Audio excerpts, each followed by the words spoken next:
Now, to illustrate lump sum liquidation, let us solve problem letter A, okay, in your handout.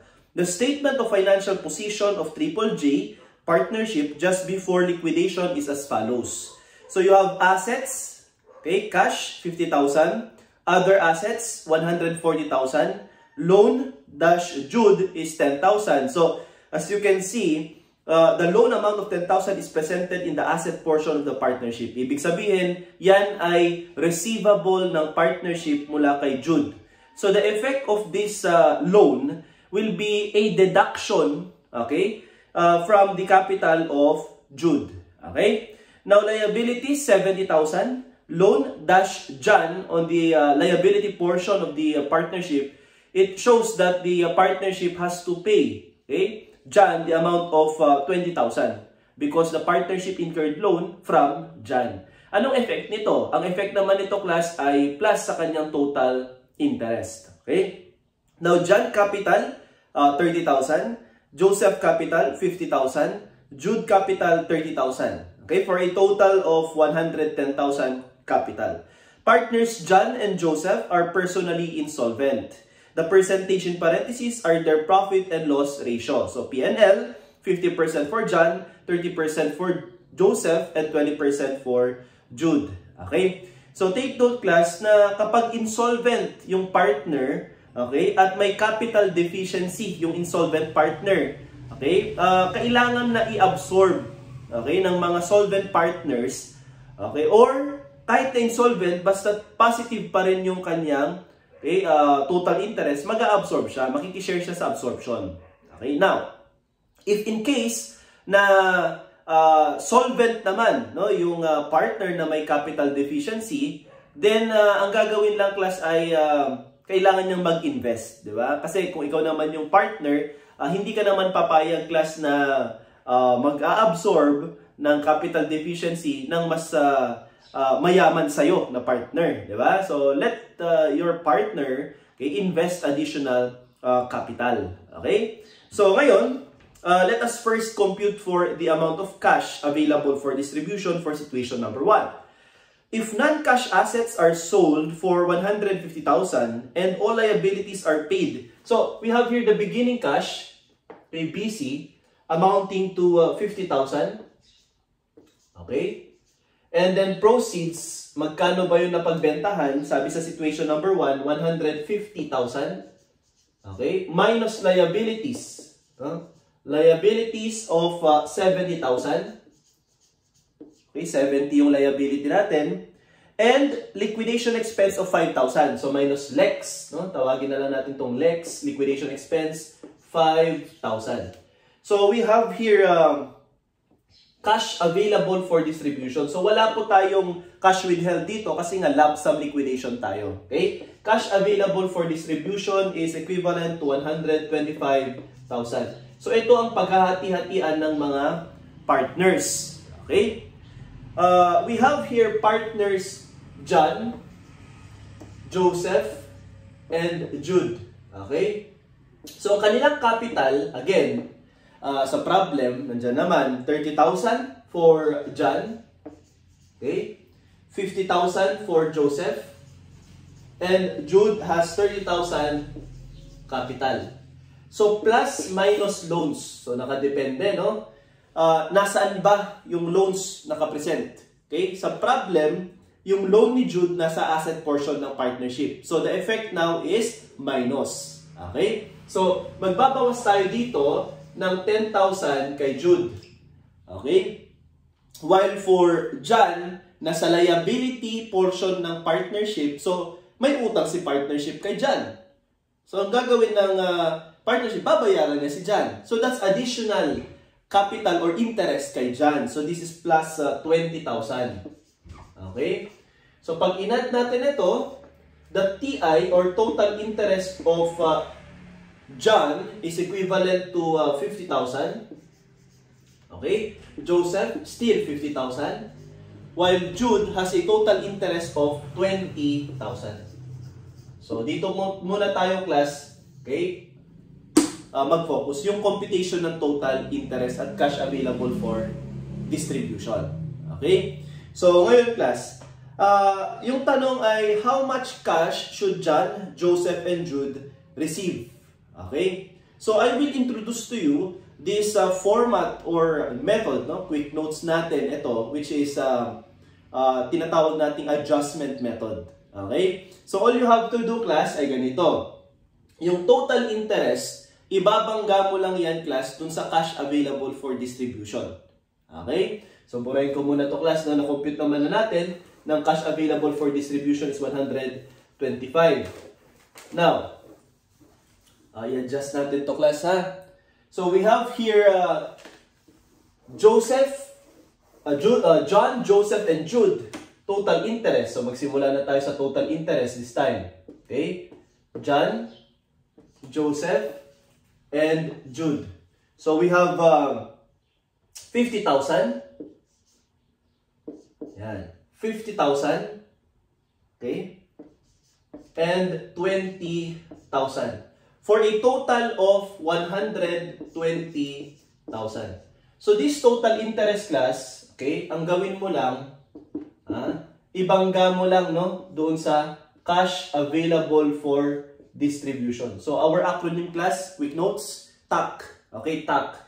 Total interest, adjustment. Okay? So, itong adjustment natin ito, pwedeng plus or minus yan. And then you have your cash available for distribution. Okay? Ngayon, we have here 125 cash to be distributed. So, ilagay mo dito 125,000. So, adjustment siya kasi balancing figure. Diba? So, from 120 naging 125, meron kang additional 5,000. Okay? And this 5,000 additional will be shared among the partners using their P&L or profit or loss ratio. And the P&L, class, again, is 5:3:2. So, 5, 50%, 30%, and 20%. Okay? So, 5,000 times 50%, that is 2,500. Okay? So, yun yung share ni John doon sa adjustment. Okay? Then, Joseph, 30% times 5,000, 1.5 naman ang additional sa kanyang interest. And of course, 20% of 5,000 is 1,000. So, ang madidistribute ngayon kay John is 52,500. Okay? Kay Joseph, 51,500. At kay Jude, 21,000. So, ito na ngayon ang magiging distribution at ang sagot natin, class, sa situation number 1 is letter B. 52,500, 51,500, and 21,000 respectively. So, that's for situation number 1. Okay. Now, let's proceed to situation number 2. Okay, so burahin ko to. Again, you have to compute, class, yung tinatawag nating cash available for distribution. Kanina, fortunately, ang result, class, ng pagbenta ng non-cash asset ay at a gain. Diba? Kaya meron tayong 5,000. So, technically, yung adjustment mo dyan ay gain or loss on realization. Okay? Gain or loss on realization. And as well as yung tinatawag nating liquidation expense. Okay? So, later, ipakita natin. Now, for situation number 2, if non-cash assets are sold for 50,000, liquidation expense of 5,000, and all liabilities are paid, how much cash should John, Joseph, and Jude receive? So again, beginning cash, ito, class, acronym na lang natin, BPLLC, no? Lagyan na lang natin ng C, no? Para maisip nyo lagi, matandaan ninyo, no? Whether it's lump sum or installment, lagyan mo na lang ng C, which is your cash withheld. This is your LEX, liquidation expense, so this is minus, cash withheld, minus, liabilities, no? Liab, minus, and proceeds, plus. Okay? So the beginning cash in this problem is 50,000. So you have 50,000. Okay? Proceeds of 50,000. Okay? And then liabilities amounting to 70,000. Okay? 70,000. Liquidation expense amounting to 5,000. Okay? And cash withheld, wala po. This is 0. So, the amount of cash available for distribution or CAFD in this particular situation number 2 is 25,000. Okay, 25,000. So, yan. Ngayon, itong 25,000, paghahatian ng mga partners, si John, si Joseph, at saka si Jude. Okay? We have here total interest again of John is 50,000, Joseph 50,000, and Jude ay 20,000 for a total of 120,000. Okay, ngayon class, ibabangga mo lang ulit, no? So you have here TAC. Oh, that's your acronym. Your cash available for distribution, ilalagay mo dito, 25,000. Ibig sabihin, may adjustment ka dito. Okay? Your adjustment, which is 95,000. Tama ba? 95,000 ay composed of, o lagay ko dito yung notes natin class ha, LOR, LEX. O, that's our acronym ha. Okay? Later papakita pa natin, discuss natin to. LOR stands for loss on realization. Okay? LEX stands for liquidation expense. So, ibig sabihin class, kung may liquidation expense kang 5, dito, yung 90,000 ay loss on realization mo. Okay? So, later, i-discuss natin further. And this 95,000 will be distributed using, again, the ratio of 5:3:2. Okay? 50% kay John. So, 95,000 times 50% is 47,500. Okay? The effect, again, is deduction. 30% of 95,500 is 28,500. So, 28.5. The effect is also deduction. And 20% of 90,500 is 95,500, I should say, or 95,000, okay, is 19,000. Okay, so 20% ng 95, 19,000. Yan. So, pag dineduct natin, cash distributed kay John ay 2,500. Okay. Kay Joseph class, we have 21,500. And kay Jude, we have 1,000. So, yan. So, ito yung mga distribution sa kanila. Okay? So, ang sagot natin, class, for situation number 2, letter B. No? 2,500, 21,500, and 1,000. Ngayon, let me further discuss yung proceeds. Hindi ba, class, no? Para makompute mo kung magkano ang gain or loss on realization, syempre, magkano muna yung cash proceeds, yung napagbentahan mo. So, yung napagbentahan mo ay 50,000. Okay? Magkano ba yung book value nung binenta mo? Or carrying value, di ba? Book value of non-cash asset. Okay? At sa problem class, 140,000. So, it shows class, no, na meron kang negative 90,000 dito. And this negative 90,000 is your loss, no? Loss on realization. Eh, hindi ba class kapag may loss on realization, nakaka-affect itong gain or loss na ito sa total interest ng mga partners. And the effect definitely is negative. Kaya itong 95 na ito, the effect is minus. Kaya nga dito, minus 47,500, minus 28,500, minus 19,000. Diba? Eh sir, akala ko ba 95 ba't 90 lang ito? Kasi, ito po yung LOR. No? Ito yung LOR mo. Dadagdagan mo pa yan na expense, liquidation expense, which is, again, 5,000. So, you have your plus 5,000 na liquidation expense at may total kang 95,000 na, okay, adjustment. So, ganyan po. No? Pwede nyong i-shortcut, malalaman ninyo kung magkano ang loss on realization by simply, okay, computing yung adjustment at i-deduct mo yung liquidation expense na 5,000, ang natitira ay 90,000 na loss on realization. Or, pwede naman class na ganito. Okay? Pwede naman ganito. So, ayan. So, this is for situation number 2. Okay? Now, let's proceed to situation number 3. If non-cash assets are sold for 40,000, okay, purin ko to. Yan. Ito din, no? So, kung 40,000 daw yung proceeds, non-cash assets ng binenta. Okay? And liquidation expense amounted to how much? Okay? We have 5,000. Okay? And 10,000. And all liabilities are paid. How much cash should Joseph receive? O class, dito ulit, no? Simula ulit tayo sa BPLLC. Okay, BPLLC. Your proceeds this time, class, is equivalent to 40,000. So 40 minus liability 70,000. Okay? Liquidation expense ay 10,000. Wala tayong cash withheld.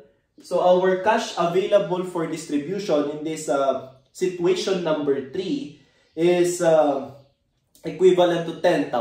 Okay, 10,000. So yan. So 50 plus 40, that's 90 minus 70, that's 20 minus 10, 10,000. So itong 10,000 na ito, paghahati-hatian ng mga partners. So again, our acronym is TAC. Okay, TAC. Total interest, adjustment, okay, plus minus adjustment, and then cash available for distribution.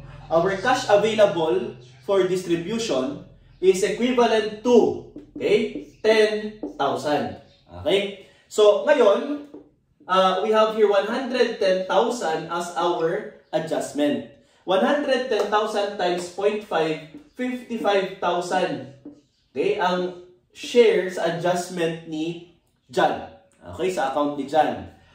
30% of 110,000 is 33,000. Yan naman yung share, okay, in the said adjustment attributable to Joseph. 20% of 110,000 is 22,000. Ito naman yung adjustment ni Jude. Ngayon class, kung mapapansin nyo may mga negative amount. Di ba? 50 minus 55, so you have your 5,000 negative. This is capital deficiency. Kumbaga, walang tatanggaping cash itong si John. Ano mangyayari dito sa 5,000 na deficiency niya? Okay? Ang tanong ay, siya ba ay solvent or insolvent? Bakit? Kasi kapag siya ay solvent, let John contribute. Okay? Pag siya ay insolvent naman, wala siyang available na pera, then ipa-absorb mo sa mga partners na una, okay, solvent at positive ang kanyang, okay, capital or interest.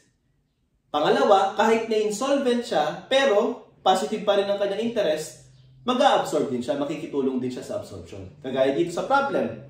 Ang sabi, si John ay insolvent, okay, at si Joseph ay insolvent. So si Jude lang ang solvent. Di ba? So ngayon, kung siya pala ay solvent, 5,000 negative, 17,000 positive, negative 2,000. Uy, Jude, solvent ka. Okay? Ikaw ay dapat mag-contribute. Ang sagot ni Jude, oo, kaya ko namang mag-contribute. Okay? Uy, Joseph, insolvent ka. Ang dapat sa'yo, ipa-absorb. Okay? So ngayon, lagay mo muna dito. Sige nga, pa-absorb muna. Okay? Wala akong tatanggapin ngayon. Okay? So, 0 ang kay John. Di ba? Pero itong 5,000 na ito, ay dapat may mag-absorb. Buo bang i-absorb ni Joseph? Hindi po. Okay? Siya nga na insolvent, no? Mag-a-absorb. Okay? Insolvent siya, di ba? Mag-a-absorb. Dahil, positive pa rin yung kanyang interest. Eh, ikaw pa kaya na solvent, hindi mag-a-absorb? So, ibig sabihin, kahit na negative ang interest ni Jude, the mere fact na siya ay solvent, pwede siyang mag-absorb at mag-contribute. So, itong 5,000, hatiin natin. 3 plus 2, that's 5, no? So, madali lang yan. 3 over 5, attributable kay Joseph. 2 over 5, attributable naman kay Jude. Okay? So, ibig sabihin, 3,000 ang i-absorb ni Joseph. Okay? 2,000 naman ang i-absorb ni Jude. So, you have here 17 minus 3,000, that's 14. Okay? 1,000. 2,000 negative minus 2,000. So, you have here negative 4,000. So, ganyan po. No? Anong magiging effect niyan? Okay? So, itong negative 4,000, kailangan po nating, okay, i-eliminate. So, ano gagawin natin? Kailangan naman niyang mag-contribute. Okay? So, 0 pa rin ang kay John. Okay? 14,000 pa rin ang kay Joseph. Okay? Tapos, itong si Jude, kailangan mo mag-contribute. So, may 4,000 dyan para maging 0 ito. Right? Eh sir, hindi ba 10,000 lang yung cash na available for distribution which we have computed? Teka lang. 10,000 nga yung available na cash, nag-contribute naman siya. Dito mo naman sa labas ilagay kasi nga ang entry mo dyan ay debit cash, credit, Jude capital. Okay? So, nadagdagan yung capital ni Jude para ma-eliminate yung capital deficiency niya. Kaya merong debit cash. Ito class ha, yung contribution, dito na lang natin isulat yung entry. Debit cash of 4,000 and credit Jude. Okay? Jude capital amounting to 4,000. Dahil dito sa entry na ito, okay, naging 14,000 na rin class ang available na cash for distribution. At yung 14,000 na yan, si Joseph po ang tumanggap. No? Kaya ang sagot natin class dito sa situation number 3, okay? If non-cash assets are sold for 40,000, liquidation expenses of 10,000 and all liabilities are paid, how much cash should Joseph receive? And our answer class is letter D, 14,000. So yan po, 14,000 ang sagot natin for situation number 3. Okay? So now let's proceed to situation number 4. Burahin ko muna to. Sa situation number 4 class, okay, ang information ay si Jude naka-receive ng 8,000 total. No? 8,000. For a total of 8,000. Okay? Yan. So if Jude receive a total of 8,000, how much cash should John receive? So class, i-plot nyo lang, no? TAC. John, okay, again, 50,000 ang kanyang total interest. Okay, total interest ito. Joseph, we have 50,000. And Jude, we have 20,000. For a total of 120,000. Okay? Now, since si Jude ay naka-receive ng 8,000, ilagay nyo dito yung amount nung na-receive niya. Okay? Then, may adjustment tayo dito. I-work back nyo lang. No? So, 20 to get 8, you have here 12,000. And this 12,000 class, yan yung adjustment mo dito. Okay? So, 12,000, divide this by P&L niya. 5:3:2. Divide this by 20%. Ma-work back natin na ang total adjustment class, okay, is equivalent to 60,000. So, yung cash available na i-distribute, okay, is also 60,000.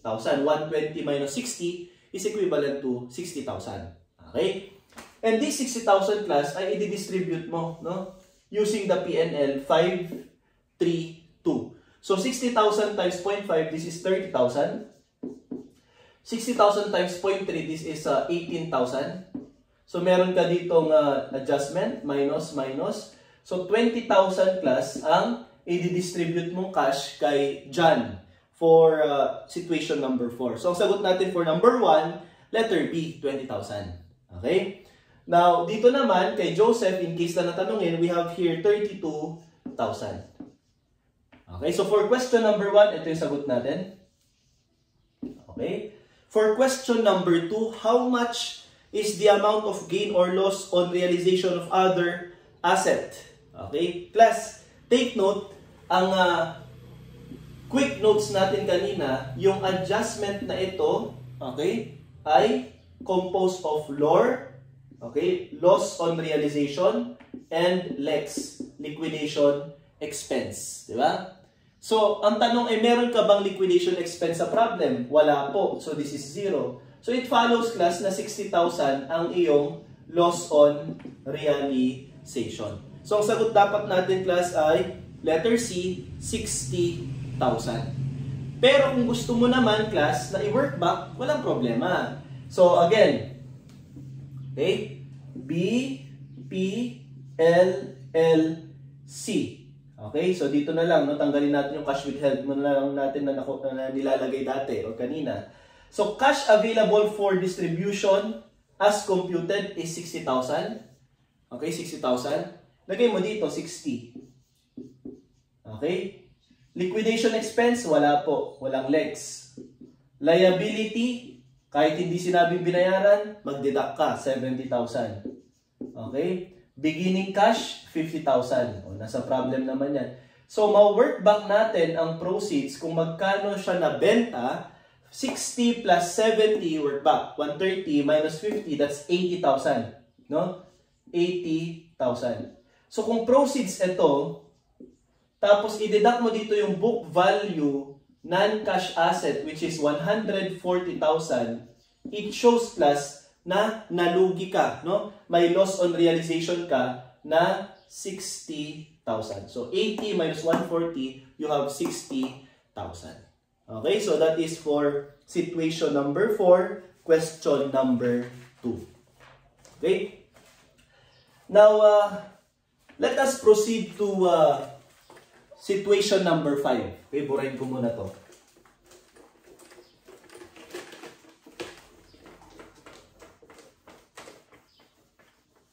For the last situation, okay, sa problem na ito, lump sum liquidation, ang sabi po ay, if Joseph received a total of 35,000, okay, and liquidation expense of 5,000 were paid. So, how much cash should Jude receive? How much is the amount of gain or loss on realization of asset? How much is the total proceeds of the sale of other assets? Okay? So, again class, we have here total interest, adjustment, and cash available for distribution. So, for John, we have 50,000 total interest. For Joseph, 50,000 total interest. And for Jude, we have 20,000 total interest for a total of 120,000. Okay? Nakatanggap si Joseph ng 35. So you have your 35. Plot mo dito, yung 35,000. So ma-work back mo dito, class, yung 15,000 na share niya dun sa adjustment. Di ba? Ito yung share niya eh. Paket kang ganyan. Papunta ka naman dito para ma-compute yung total adjustment. So, to compute 15,000, divide this by, okay, di ba ang ratio nila is 5:3:2, divide this by 30% para mag-gross up kung magkano yung adjustment, and this is equivalent to 50,000. So, yan. So, kung 50,000 ito, meron ka ng cash available for distribution, 120 minus 50, that is 70,000. Okay, 70,000. So, dito class, question number 1, how much cash should you receive? No? Itong 50,000, i-multiply mo sa 20%, so you have your 10,000 adjustment. So, 20 minus 10, ang sagot na natin class sa number 1 ay 10,000. So, yan ang share ni Jude sa distribution. Kung itutuloy natin kay Joseph, 50,000 times 0.5, this is 25,000. So, pag dineduct natin, 25,000 naman ang tinanggap ni Joseph. So, 25 plus 35, that is equivalent to 60 plus 10, that's 70,000. So, for question number 1, again, 10,000 ang sagot. Okay? For question number 2, how much is the gain or loss on realization of asset? Class, shortcut natin, di ba? Ito po ay LOR-LEX. Di ba? LOR-LEX. Eh, ang sabi sa problem class, may liquidation expense na 5. So, kung may 5 dito, okay, nakikita nyo, 5. So, dapat ito, 45. Di ba? Yung loss on realization nyo, 45. LOR-LEX. Quick notes yan, class. No? Quick notes. LOR, loss on realization. LEX, liquidation expense. So, 45,000 ang tamang sagot. So, letter B dapat. No? Pero again, kung gusto nyo, B, P, L, L, C. O, gamitin nyo itong acronym na to. Your cash available for distribution. Okay, ibaba mo siya dito. You have your 70,000. Okay, 70,000. And then, liquidation expense, bawasan mo ng 5,000. Okay? And then aside from that, may liability tayo sa problem. This is 70,000. Tapos may proceeds ka dito, which is also being asked, no? Question number 3 yan. At may beginning cash ka dito na 50,000. So pwedeng i-work back mo pataas to get itong proceeds. So yung proceeds natin as our answer in question number 3, 70 plus 5. Okay, plus 70,000. So that is equivalent to 145. Okay, minus 50. So 95,000 po. Okay, ang ating sagot sa question number 3. 95,000. For question number 2, kung ayaw mong mag-Lorlex na shortcut natin, i-deduct mo dito. Okay, ano sabi natin kanina? Yung book value non-cash asset, which is equivalent to 140,000 as provided sa problem. So, 95 minus, okay, oborin ko to, 95 minus 140,000, our answer class is negative 45,000, which shows that you have a loss on realization.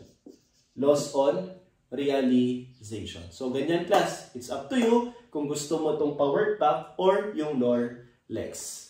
Okay? So, with this, we end our discussion with respect to lump sum liquidation. Our next topic, okay, will be installment liquidation. Again, class, the difference between the two is that in installment liquidation, there is cash withheld or withholding of cash for purposes of paying the future liquidation expense and future unrecorded liability. Okay? So, for installment liquidation class, normally, 2 to 3 months yung ibibigay sa problem. January, February, March. Okay? Tapos, magko-compute magkano ang tatanggapin ng partner sa month ng January, tatanggapin ng partner sa month ng February, and so on.